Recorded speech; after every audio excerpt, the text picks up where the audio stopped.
ജീവിതത്തിൽ പ്രതിസന്ധി ഘട്ടങ്ങൾ വരുമ്പോൾ ശരിയായ കാര്യം ചെയ്യാൻ നമ്മുടെ മനസ്സിലുള്ള ആശയ സംഘട്ടനങ്ങളും മറ്റുള്ളവരോടുള്ള കാരുണ്യവുമൊക്കെ തടസ്സമാകുന്നുണ്ടോ എങ്കിൽ ഈ വൈമനസ്യം അല്ലെങ്കിൽ സംശയം ധർമ്മത്തിനനുസരിച്ച് ജീവിക്കാൻ ശ്രമിക്കുന്ന വ്യക്തികളുടെ മനസമാധാനം കളയുകയും മറ്റുള്ളവരുടെ കണ്ണിൽ ഒന്നിനും കൊള്ളാത്ത ശരിയായ തീരുമാനമെടുക്കാൻ കഴിവില്ലാത്ത വ്യക്തി എന്ന ദുഷ്കീർത്തി ഉണ്ടാക്കി കൊടുക്കുകയും ചെയ്യും.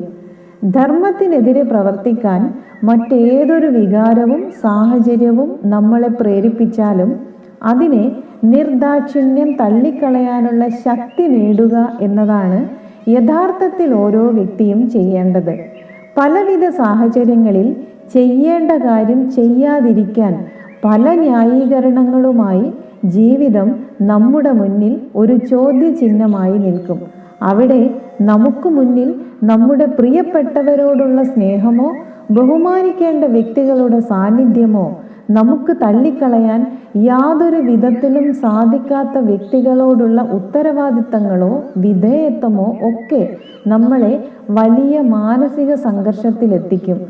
ഈ സംഘർഷത്തിലേക്ക് കൂടുതൽ ശ്രദ്ധ കൊടുക്കുമ്പോൾ നാം നമ്മുടെ മനസാക്ഷിയുടെ മുന്നിലും സമൂഹത്തിൻ്റെ മുന്നിലും കുറ്റക്കാരായി മാറിക്കൊണ്ടിരിക്കുകയായിരിക്കും.